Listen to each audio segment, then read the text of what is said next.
Online വാതുവയ്പ് കേസിൽ മുൻ Indian cricket താരം സുരേഷ് റൈന ഇന്ന് ഇഡിക്ക് മുന്നിൽ ഹാജരാകും. രാവിലെ 11 മണിക്ക്.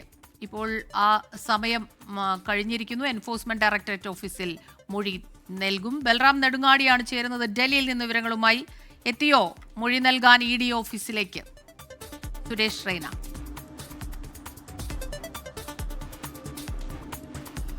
സ്മിത, അല്പസമയം മുമ്പാണ് സുരേഷ് റൈന മൊഴി നൽകുന്നതിനായി ഡൽഹിയിലെ എൻഫോഴ്സ്മെന്റ് ഡയറക്ടറേറ്റിന്റെ ആസ്ഥാനത്തേക്ക് എത്തിയത്.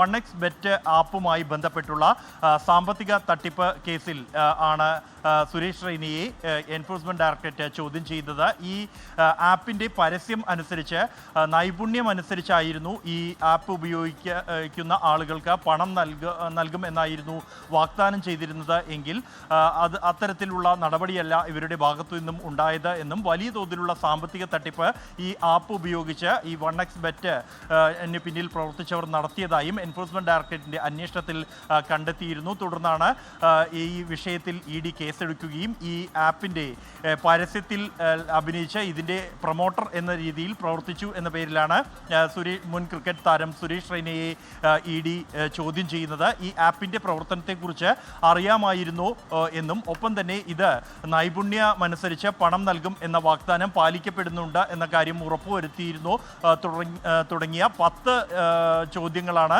സുരേഷ് റൈനയ്ക്ക് മുന്നിൽ എൻഫോഴ്സ്മെന്റ് ഡയറക്ടറേറ്റ് ഉന്നയിക്കുന്നത്. എന്തായാലും ഈ കേസുമായി ബന്ധപ്പെട്ട് സമാനമായി നിരവധി ആപ്പുകൾക്ക്, ഇത്തരത്തിൽ പണം തട്ടുന്ന ആപ്പുകൾക്കെതിരായ അന്വേഷണം മുന്നോട്ട് പോകുകയാണ് എന്നാണ് എൻഫോഴ്സ്മെന്റ് ഡയറക്ടറേറ്റ് അറിയിക്കുന്നത്. സ്മിത, ബൽറാം നെടുങ്ങാടിയാണ് വിവരങ്ങൾ നൽകിയത്.